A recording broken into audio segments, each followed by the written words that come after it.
Shalom à toi, mon frère, ma sœur. Je suis pasteur Emmanuel Ndala, j'ai 52 ans, marié depuis 26 ans, à une femme de prière et père de 3 enfants.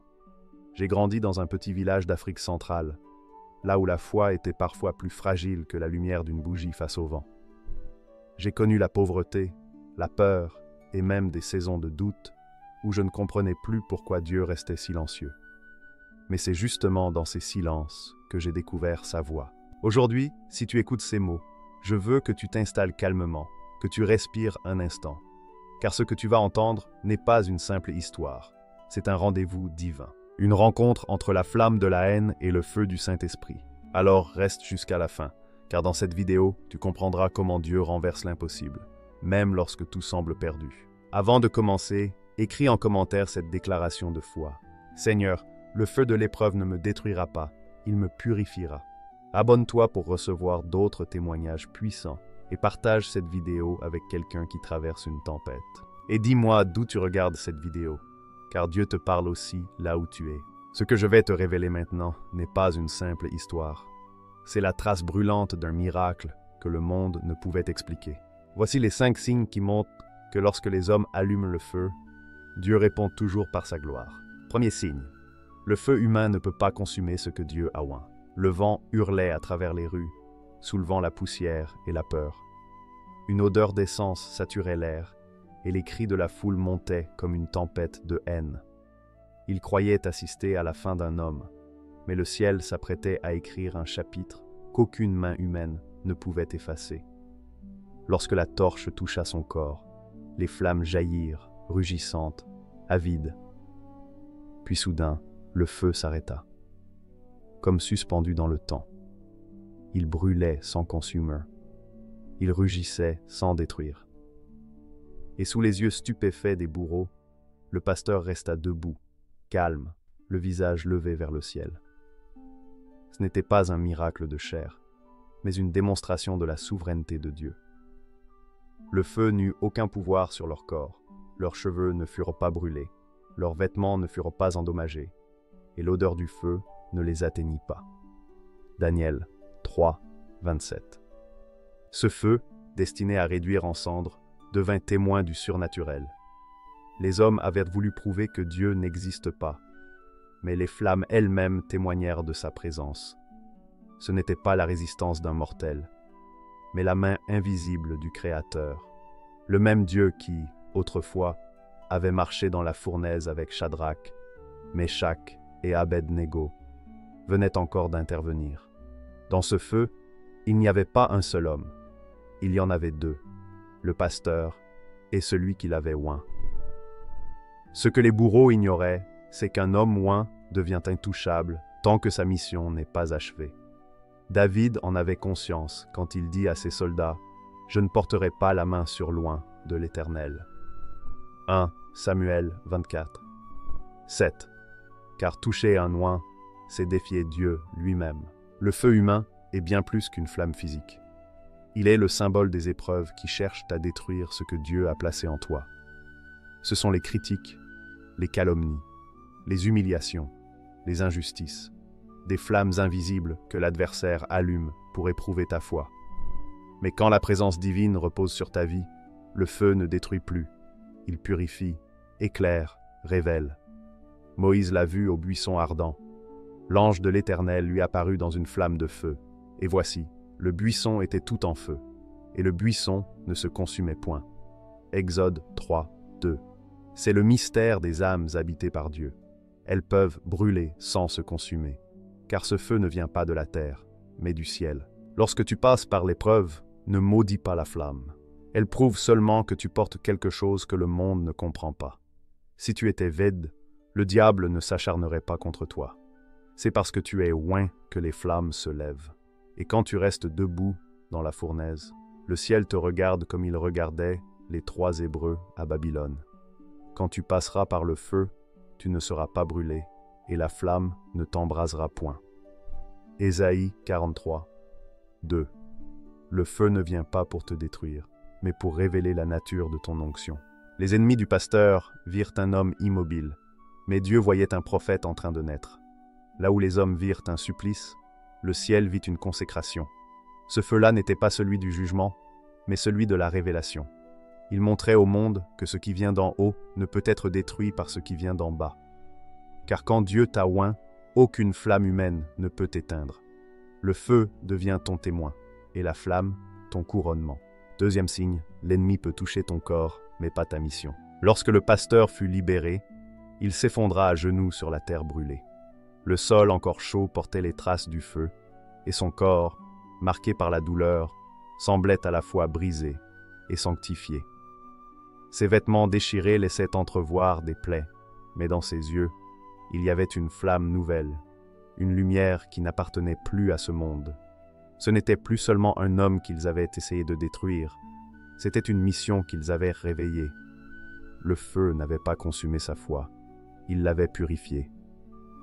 Ce jour-là, le corps avait souffert, mais l'âme était devenue invincible. Le diable avait voulu réduire un serviteur au silence, mais il avait forgé un témoin. Comme Paul l'écrit, « Nous portons ce trésor dans des vases de terre, afin que cette grande puissance soit attribuée à Dieu et non à nous. » 2 Corinthiens 4, 7. Le vase peut être fissuré, mais le trésor qu'il contient ne peut être détruit. Paul lui-même connut cette étrange gloire de la souffrance. À Lystre, lapidé jusqu'à paraître mort, il fut entouré par les disciples et se releva, rentrant aussitôt dans la ville. Mais les disciples l'entourèrent, il se leva et entra dans la ville. Actes 14, 20. Ce que le monde considérait comme un échec, Dieu le voyait comme une preuve de résurrection. Les coups des hommes ne peuvent pas effacer la marque du ciel. Même Jésus, après sa résurrection, ne cacha pas ses plaies. Au contraire, il les montra à Thomas pour révéler sa victoire. « Mets ici ton doigt, et regarde mes mains. » Jean 20, 27. Les blessures des justes deviennent les signatures de Dieu sur la chair humaine. Elles disent au monde, « Le mal a frappé, mais il n'a pas vaincu. » L'ennemi peut toucher ton corps, ton travail, ta réputation, ta santé, mais il ne peut atteindre ce que Dieu a scellé dans ton esprit. Job, dépouillé de tout, assis dans la cendre, demeurait fidèle. Et l'Écriture dit, « L'Éternel rétablit Job dans son premier état, et l'Éternel lui accorda le double de tout ce qu'il avait possédé. » Job 42, 10. Ce que le diable te retire extérieurement, Dieu le multiplie intérieurement. La chair peut être blessée, mais l'esprit reste invincible quand il est ancré dans la promesse. Car Dieu ne regarde pas les apparences, il regarde la semence qu'il a déposée en toi avant même ta naissance. Le pasteur, en se relevant, n'était plus le même homme. Il n'était plus seulement un prédicateur. Il était devenu un témoin vivant du feu de Dieu. Ses cicatrices parlaient mieux que ses mots. Chaque marque sur sa peau racontait une histoire, celle de la fidélité divine. Ce qu'ils avaient voulu éteindre s'était transformé en brasier spirituel. Car c'est souvent ainsi que Dieu travaille. Il permet à l'ennemi de frapper ton corps pour révéler la puissance de ton appel. Ce que le diable prend pour une victoire n'est qu'un tremplin vers une plus grande gloire. Avant que tu ne sois né, Dieu avait déjà scellé ton mandat dans l'éternité. Avant que je t'eusse formé dans le ventre de ta mère, je te connaissais. Et avant que tu fusses sorti de son sein, je t'avais consacré. Jérémie 1, 5. Le diable ne peut pas détruire ce qu'il n'a pas écrit. La mission ne dépend pas de ta force, mais du souffle de Dieu en toi. Tant que ce souffle existe, aucune flamme, aucune blessure, aucune trahison ne peut te consumer. Le corps du pasteur portait des cicatrices, mais son esprit brûlait d'un feu nouveau. Il ne prêchait plus pour être entendu, il prêchait parce qu'il avait vu. Ce feu n'était plus contre lui, il était devenu en lui. Troisième signe, l'obéissance est le combustible du miracle. Avant même que le feu ne soit allumé, avant même que la haine ne prenne forme, tout avait commencé dans le silence d'une prière. Le pasteur, agenouillé dans sa chambre, entendit une voix intérieure, ni tonitruante, ni effrayante, mais douce et inébranlable. Va prêcher là où on t'a menacé. Ce n'était pas un ordre logique, ni une invitation à la prudence, mais une parole céleste exigeant une foi nue.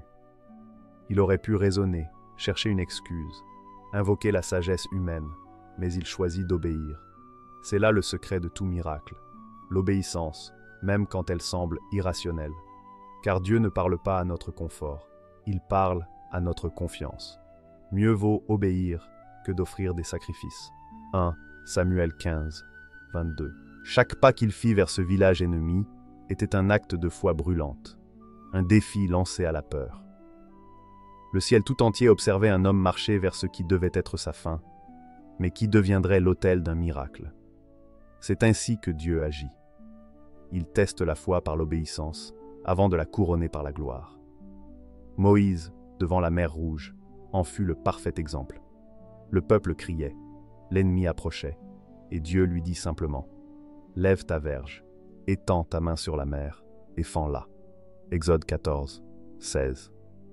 Moïse n'a pas cherché à comprendre comment. Il a levé la main, et la mer s'est ouverte. Ce n'était pas la puissance du bâton, mais l'obéissance d'un cœur soumis. L'obéissance est le carburant du miracle. Sans elle, la foi n'est qu'un concept religieux, un mot suspendu dans l'air. Mais quand elle s'accompagne d'action, elle déclenche le mouvement divin.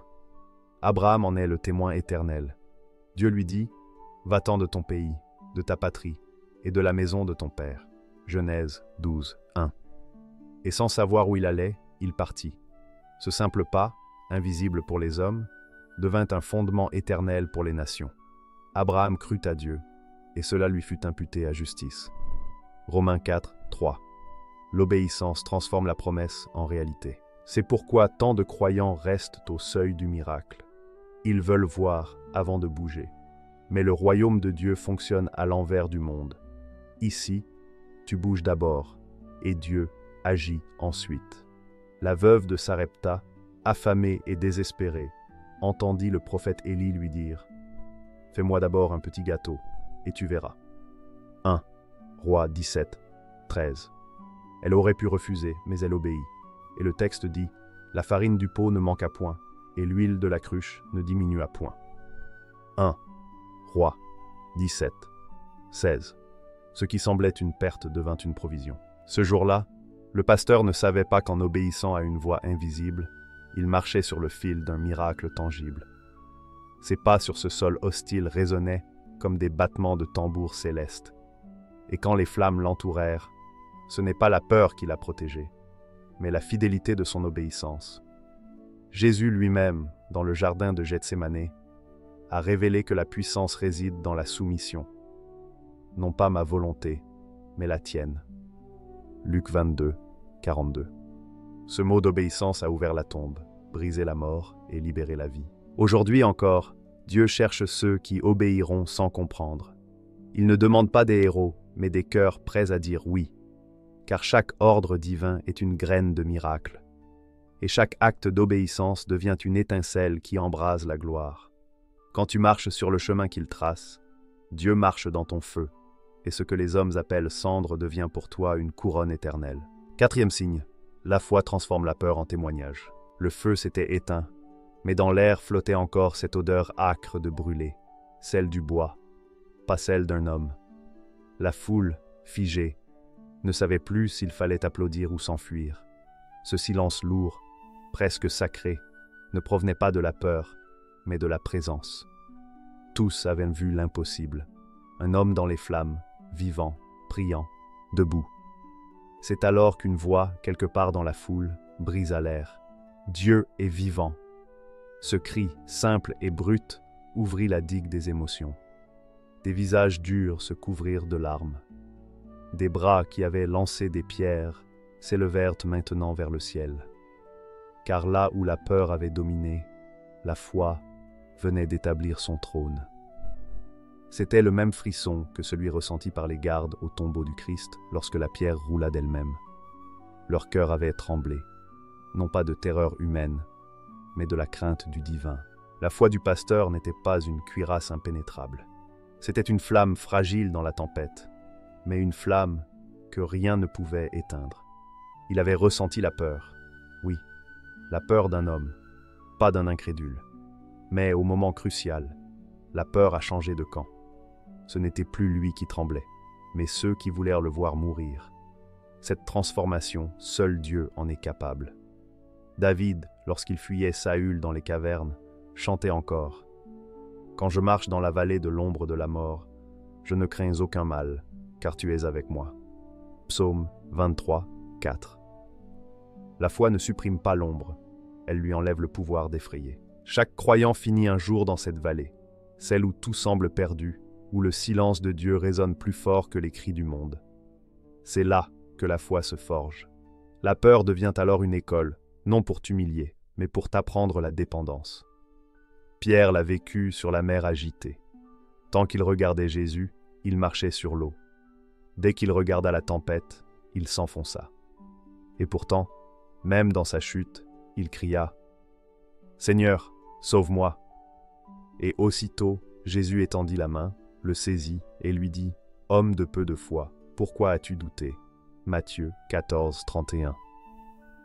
La foi n'efface pas la peur, elle la redirige vers le ciel. Dans ce village, la peur collective se transforma en une onde de conviction. Ce qui devait être une exécution devint une révélation. Ce feu-là prêchait mieux que 1000 sermons. Les témoins, bouleversés, se rappelleront toute leur vie qu'ils avaient vu un homme vaincre la mort sans épée, sans cri, sans haine. C'est ainsi que Dieu parle aux incrédules, par le calme de ses enfants au cœur des tempêtes. Étienne aussi, entouré de Pierre, ne cria pas vengeance. Il leva les yeux et déclara « Voici, je vois les cieux ouverts, et le Fils de l'homme debout à la droite de Dieu. » Acte 7, 56. Ce regard de foi au milieu du chaos, c'est ce que le monde ne comprend pas, mais que le ciel honore. La peur n'est donc pas ton ennemi. Elle est ce seuil entre la nature humaine et la présence divine.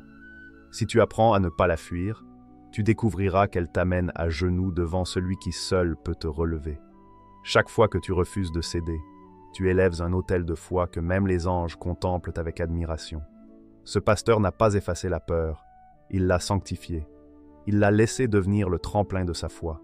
Et à travers lui, Dieu a montré au monde que le véritable courage ne consiste pas à ne jamais trembler, mais à rester debout quand tout en toi veut tomber. 5e signe, quand Dieu agit, le monde doit s'incliner. Quelques jours après l'incident, la même terre qui avait senti l'odeur de l'essence sentit celle des larmes. Le même vent qui portait autrefois des cris de haine portait maintenant des soupirs de repentance.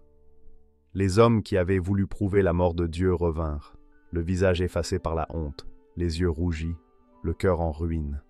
Ils ne portaient plus d'armes, seulement le poids du regret. Devant le pasteur qu'ils avaient voulu brûler, ils tombèrent à genoux.